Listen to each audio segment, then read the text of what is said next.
showing it in the late 90s in a sort of a pretty much a peak viewing slot, not as part of a historical look back at animation, but as a film in its own right. And I think that's really, really important and shows what an important film that is.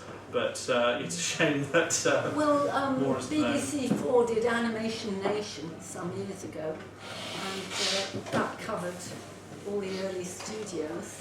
But I mean, once the thing's done, they air it, a couple of times, and it's nobody ever gets to see it much again. So you have to keep going, and when there's no new material, because this is the problem, it's a closed archive, so there's nothing new. You can just rummage around and find lots of different things, because they did so much. They did education films that people don't get to see, sponsored films that you don't get to see, early TV entertainment films that nobody sees anymore. So the Jackson 5 cartoon, for anyone a little bit older, was quite a big thing. The Lone Rangers. It wasn't just Jackson was done by Halas. Yeah. I didn't realise that. well, So a lot of- sublet. I mean, it wasn't really the studio. Okay. It was done by the studio, but it wasn't really Halas and Blatch. Just commissioned. Did They they? commissioned it like they did a lot of Asterix films, but they were, I don't know what you call it, commissioned. Did Jim sublet. say something was similar with the Autobahn video? That was sort of sub. No, Was Autobahn that was actually- no, Autobahn was done by the studio. Okay. It was done by the guy you could see talking, Roger Mainwood, and my father sort of saw his work and employed him on the spot and said, "Oh, get on with it," and that was really what he was good for, was giving people a chance. So some people were totally confused by my father, and they soon drifted away. But some people, it gave them a chance to do their own work in a way that really most studios wouldn't have let you do. So in that way, he was really good. In many ways, especially the people, Ginger Gibbons, for instance, who talks in a blue jumper, he was there in the 70s for a brief amount of time. By that time, my father was kind of dinosaur, and it was a long time since he'd ever animated anything himself. And as one critic said, Gianalberto Bendazzi, he said, "Well, what do you do? It's a tricky position in the animation world to be a producer, director, producer, because anything the studio makes isn't actually his work, it's somebody else's. And so what are you going to screen of that?" But I think, well, that's already not a bad thing to have done, because they trained lots of animators, there was always work there. It was an era when there was work, and people were assured a job, and they used it as a springboard. Lots of people went on to form their own things. People like Oscar Grillo worked there, Jeff Dunbar, Graham Rouse. Lots of people started off there, and he did co-productions with people like Bob. Yeah. And So, well, yes, so well, his last film was technically also a Bob film, wasn't well, it? of course it was Bob's. I should explain. Tom is the grandson of Bob Godfrey, Yes. who's a much loved. What? I was also going to say he does live on in Henry's Cat, because obviously you've got some Henry's Cat here, fans here. Cameron Barber is basically Bob doing an impression of John. He's the rabbit, isn't he? No, Which one he's is the evil goat. Oh, right. Excellent. I should say, for Well, not those evil, but yeah, he's got a very thick Hungarian accent. Yeah, pretty much. Yes. Yeah. That was another Bob thing. always did. Is that, yeah, my dad never lost his Hungarian accent. Never mind that he lived here from when he was about 27. He just never lost it, and he used it. Just before your dad died, Yeah. I don't know, I can't remember how I got this job. Yeah. I archived all the drawings, the remaining drawings of the animal farm. Really? Like half the film was gone. Every day I meant to nick some actually, but I never did nick any. Oh, But good, because we got most of them. well, I put them all in order. They were all Did in you? like just in boxes. And What, in the studio there? No, I did them in his house with John, Really? and he was quite ill. Yes, he Like was this very time. Yes. And I'll tell you a story. if you don't Yes, mind tell me me. telling Oh, you. tell a story, yes. He, Look at the camera. I mean, I didn't really have much to do with him. Only he was dying at the time. It was Yes. very shortly before he died. Yes. And he had a nurse there. And one day the nurse said, "Okay, John's having an afternoon sleep. I'll go and get some milk or something. It'll be all right." So she went to get some milk. But he woke up, he came out and he saw the drawings. I can't do the accent. Yeah. He said, I've just been having a wonderful conversation with my friend George. And I said, who? He said, it must have reminded him, this George Orwell, the creator of Animal Farm. And he didn't really know who I was, but he was just extremely friendly. He sat down and related this whole conversation that he had, I'm sure, because it was a detailed conversation about discussing how he was going to handle Animal Farm and with George Orwell. Really? And Because get it. George Orwell was dead. Yeah, George Orwell had been dead for 40 years, but he remembered. No, but I mean when they made it, Yeah, and but they he, dealt with Sonia, yeah. George Orwell's widow. I don't think my father ever met George Orwell, so he must have been even more bonkers than we think. Unless he died in 40, was it 49 or 48, I think. 40? Yeah. No, 48. actually, 50. I'll shut up. But even so, I mean, how long was he working on developing? They started the development in 51, and it was Louis de Rochemont who did this March of Time series for Time Life, and they had somehow got the rights from Sonia Blair Orwell, who had them, and they were sold to what was some kind of, turned out to be pre-CIA before it developed into the CIA. But I think that funding came out of the Marshall Plan, for the redevelopment of Europe.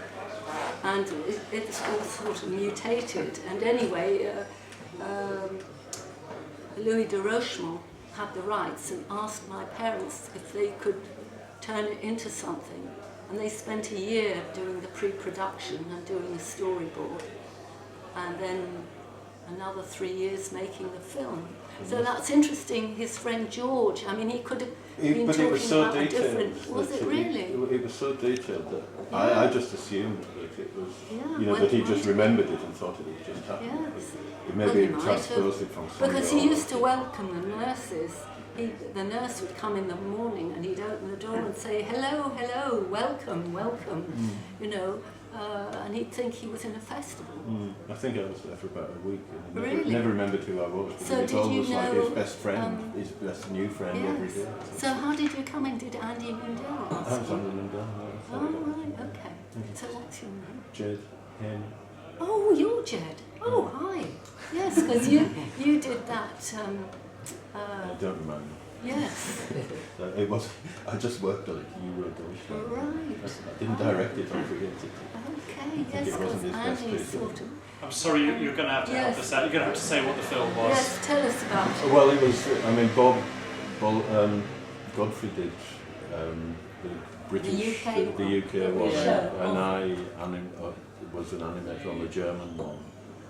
Christoph Christoph Simon. Simon. Yeah. That's the only two which we've done, isn't it? And I think the Irish one was done. The So, yeah, Irish which one one was was- done. There's one which was I think the Spanish one was done as well. Yes. I had to talk.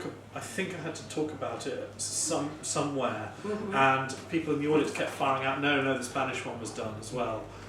So I think more were made. no, Yes, because you but originally said they the only took Bob's their one own was done, and then rights. somebody else who worked on the German one. I can't remember her name. Jed. It was Christoph Simon. Christoph No, Simon. but no, there's a Petra woman who worked on it who Dolman was did here who one. said Actually, no. yeah. Who said no? You Oh, said okay. Bob's one was the only one that's done this, and some of them said no, these ones were Yeah. done as well. But Bob's is the only one that I show because I I don't blame him. I wasn't actually mad about the others, so I just. I wasn't kept mad about quiet. the others, I just Oh, got paid good, for I'm so working. glad. The thing is, know I your, actually thought it was a bit. I mean, to me, know your Europeans is just that one, because I mean that works on its own. It doesn't need anything. I mean, I suppose they all would have Well, worked they on their all own. would have worked on their own, but Bob's was the only one that got finished that was really good. Thanks. Yeah. So there you go. I'd just like to say that Stan Hayward, who's been our guest on a few occasions, worked with John, and you could see fragments of a film that he wrote called The Question in the documentary, and he wrote Henry's Cat, so that sort of brings it all round and sort of interweaves it all, which is very, very nice. Anyone else got a question for Vivien? Okay. Yeah, Yes. just one small question. You say that you have an archive of all this work. Why isn't that archive, or do you not want to have it included in the British National Film Archive? It is now. A couple of years ago, I was quite ill and realised that I wasn't invincible. I wasn't going to live forever. So I thought I'd better give it to the BFI. I'd avoided that previously because everyone I talked to when my father died said, don't, whatever you do, give it to the BFI. Because, what did they call it? Something very rude. Well, I've thought of lots of things it stands Anyway, for. yes, but the thing is, it is a black hole, and it is, in the past anyway, it's been difficult to get the work out. Oh, right. But I'm pleased that I donated it to them, because they've been very helpful. There's a wonderful guy who has been here, Jez Stewart, Yes. who's fantastic, and he's been, I don't know what you call it, inputting it. There's a new database. He's really wonderful and very, very helpful. And I mean, in the end, what's going to happen to that work? It has to go to the National Archive. I can't look after it. I've done what I can. I've had Animal Farm restored. I've used any money that I've made, which isn't a lot, on distribution to restore the films. I've had them digitally remastered. What, at the your own most- expense rather than having Yes. the BFI? Yes. BFI didn't. But the trouble is, everything I've had done, thinking I was saving the films, you know, they're all on DigiBeta, about 50 of them, and they've all been regraded and la la la. Well, blow me, that's almost defunct, isn't it? Now it's got to be HD, it's got to be whatever those things are, encrypted, it's got to be Blu-ray, it's got to be... It's time for the BFI to pay for it, really. Yes, and so this is totally beyond my energy. Yeah. You know, Well, I'm sure the BFI. some or all of you will come on the 30th to the Barbican Cinema 1, 7 o'clock. Is it- Should be good. Is it an event that one can just turn up for, or is it a good You idea to can- you book can- in advance? If you look on their website, it's up under the Barhouse events. It's on their website, or you can tap into mine, Halas and Perhaps we could Batchelor. do a school trip, as it were, if people are interested. We could all go as a group and, Yeah. and support Vivien and Go, John. yay. So that's May the 30th. I'll put that May on the the digest 30th. when I do the write-up tonight. I'll send all that out, all the details. And are there any other forthcoming Halas and Batchelor Well, events?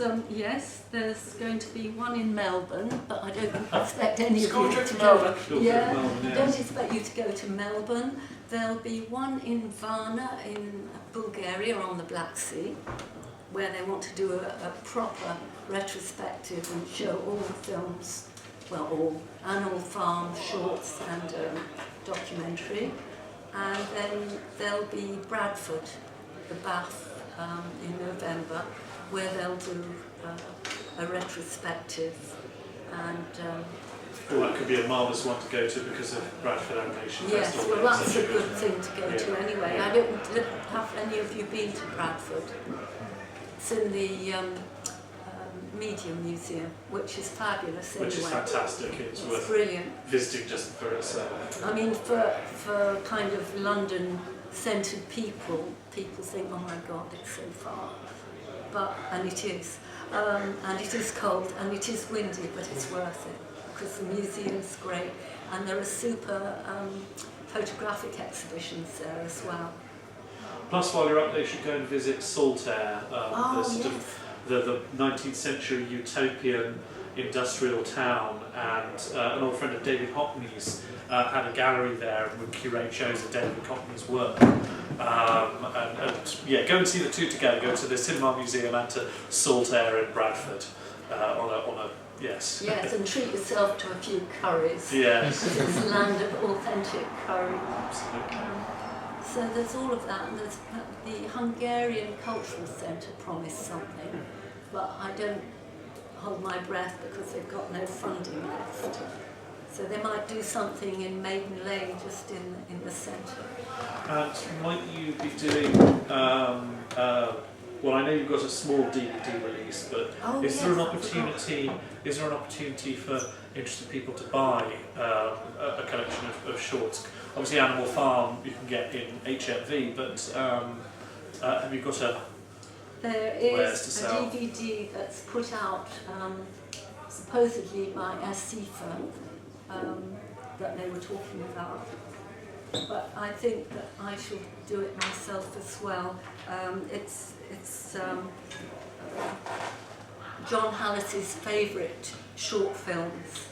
So there's a compilation of the films he thought were the best, and also Martin's little mini dog. Well, it's all That needed. kind of is, well, it might be a big dog A soon. big dog. Yes. Yes, And who will- knows what might Will happen. people be able to buy this at the event at the Barbican? I'm hoping so, yes. And will your book be on sale? Vivien won't say this, but she's written a marvellous book with Paul Wells, a very, very readable book about her parents' legacy. Will that? Yes, is that in the yes, bookshop? you remind me to do bookshop. it. I think they have the last time I saw it was in the bookshop down there. Was it really? I've seen Claire Kitson's book, but not mine. Vivien's book has got a DVD in the back as Yes. well, so it really is well With worth Bob's getting. film on it. That's true, yes, It yes. has. So it's I'll get worth that in buying. Just, I mean, it's really not expensive, and there's a DVD, and there's Bob's film. And you'd be happy to sign copies for anyone, any members of London Animation Club who asks? Yes. Excellent, that's good. I'm glad you've reminded me of all this stuff. Well, I mean, it's there, it's all an asset, you know. I personally find it pretty frustrating that so many marvellous films are not available in a tangible form, on reasonable quality. You can find sort of copies of VHSs on YouTube and so on, but I think it's very important that you can actually get good quality or authorised editions of these films. And it's a shame that, you know, films by a lot, you know, less well-known filmmakers are not available as well. I think it's shocking that your father's work isn't more readily available, but it would be nice if... Well, there's a good DVD in France that you can buy online called Halas and Bachelor, Le Best of So British. And they say all sorts of flattering things that I would never dare say, but they're French, so they can do it. And it's all in, you know, in English as well as French. So that's a really nice one. So there you are. On to the next person. Well, if there are any more questions? Yes, one Yes. final question. Yes. I have a couple of films in the National Film Archive because I'm a pretty old filmmaker, and I certainly remember Halas and Bachelor in the 1960s, admittedly. But the BFI with the National Film Archive have quite a lot of my work on Beta SB, and when I ask them to transfer it to a computer file, they do it. So I don't see any reason why, with your digibetas, why you shouldn't be able to say to them, look, you've got the kit to do this, can you make me a computer file for this? They charge for Yes, access. No. They Actually, no, no. yeah, If you know the I've got right nothing. person, they're very nice. Yeah, well, talk to William Fowler. Oh, I don't know him. He's a lovely guy. Well, Jez Stewart is my man, and he is absolutely marvellous. And if I ask him, he sends me things through the post. And I have got most things on DVD. Martin's got most things on we have a special Halas and Batchelor hard drive. Vivien gets the short films tele-cined onto DVD, directly onto playable DVD, which I then rip, and then back up on this drive. So everything's well. Whenever you have a new film tele-cined, I back it up there. Well, they are very helpful if you know the right person. Where they're not very good is if you don't give them a big lead time. And for instance, on the 30th, I wanted to show The Owl and the Pussycat in 3D. Now, I showed this 20 years ago when my mother died. We had a kind of commemorative film show at the NFT. And no problem, we showed the left, right eye thing, and there was the owl and the pussycat in 3D. And I subsequently asked to show it again, and no, it was about when MoMI closed. Oh, we don't have any of that. I said, yes you do. No, we don't. Yes you do. So a couple of years ago, I'm in the corridors of the BFI, and somebody bounces up and says, we have the left, right eye films. We found them. I said, good, jolly good. That's terrific. So then I wanted to show it on the 30th because I think that would be fun. Well, blow me, technology has moved on and we can't show those anymore because they don't have a silver screen at Barbican. They don't have a silver screen at Bradford. I found the glasses at Bradford, but nobody... Well, they're digitised, you can do that. Yeah, you need to get digitised into the new 3D yes, format. well they're doing that at the BFI, but they don't have the right screen to show it. What about the Cinema Museum in Kennington, the Ronald Grant Archive? Oh, do you think they could do it? They might well, because they've got all sorts of interesting bits of film equipment. And in fact, you might even want to talk to them about doing an evening there. Yes. I think they would be... Remind me. Yeah, I can put you in touch with this fellow there called Martin, who I know. I can put you in touch with. You? He runs round. I live many different lives. Yeah. I think Ronald Film Archive would be the place Yes. to try to source the right projector. Because I have seen... But it's the screen, I think, that they have the problem with. Right. They need a silver screen. Which hardly anyone's going to have now for...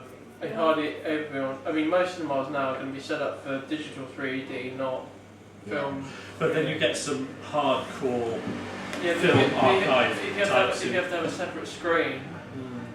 Even so, I wouldn't be Really? surprised if Ronald Grant has got, they probably have a nitrate safe there. They're the sort of place that, if anywhere would have one, they would be the one. Wow, that would be great. Yeah. Well, thanks very much to Vivien for a great Q&A and introduction, and thank you for coming all this way to present the film. Ladies and gentlemen, Vivien Halas.